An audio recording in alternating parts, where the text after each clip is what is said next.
Dès l'origine, le système de retraite a été fondé sur un double dysfonctionnement.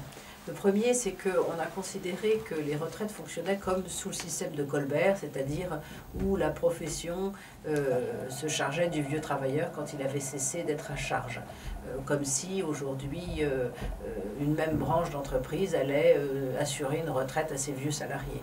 C'est naturellement complètement absurde parce qu'il y a une grande mobilité entre les professions et par conséquent, la caisse des notaires, par exemple, n'est pas assurée d'avoir demain des cotisants parce qu'il n'est pas certain qu'il y aura une quantité constante de notaires ou bien d'avocats comme aujourd'hui comme autrefois. Donc il y a eu ce dysfonctionnement qui a abouti à une pluralité de caisses entre lesquelles il faut maintenant se livrer à de complexes répartitions et puis qui font que certaines caisses ont pu accorder des droits énormes alors que d'autres en avaient beaucoup moins faibles et qu'au moment où on est obligé de les remettre dans le droit chemin parce qu'elles ont une démographie insuffisante pour payer les retraites des retraités, eh bien ça suppose des pertes de prestations qui sont importantes et ça se fait évidemment dans la douleur.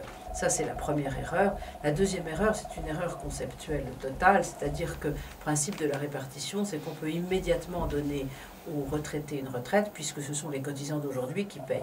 Or, on a expliqué froidement aux retraités, enfin aux personnes âgées des années 45 qu'elles ne pouvaient pas avoir droit à une retraite par répartition parce qu'elles n'avaient pas cotisé. Évidemment, elles n'avaient pas cotisé, les malheureuses, puisque les retraites par répartition n'existaient pas. Et on peut même dire que d'ailleurs, elles avaient cotisé au titre des retraites des années 30, des retraites par capitalisation, et qu'on leur avait complètement croqué leur capital. Mais on ne s'est pas occupé de ça, et la jeune génération qui était au pouvoir à l'époque, puisque les ministres étaient tous très jeunes à l'époque, a décidé froidement que ceux qui n'avaient pas cotisé n'auraient pas une retraite. Alors, cette erreur conceptuelle a abouti en fait à une misère épouvantable. Rappelez-vous, dans les années 70, le rapport Larocque, c'est la grande misère des vieux.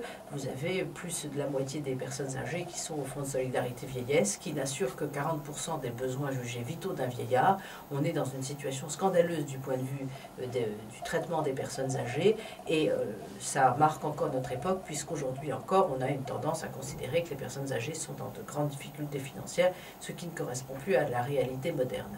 Donc vous voyez une erreur de concept dès l'origine dans le fonctionnement des retraites par répartition.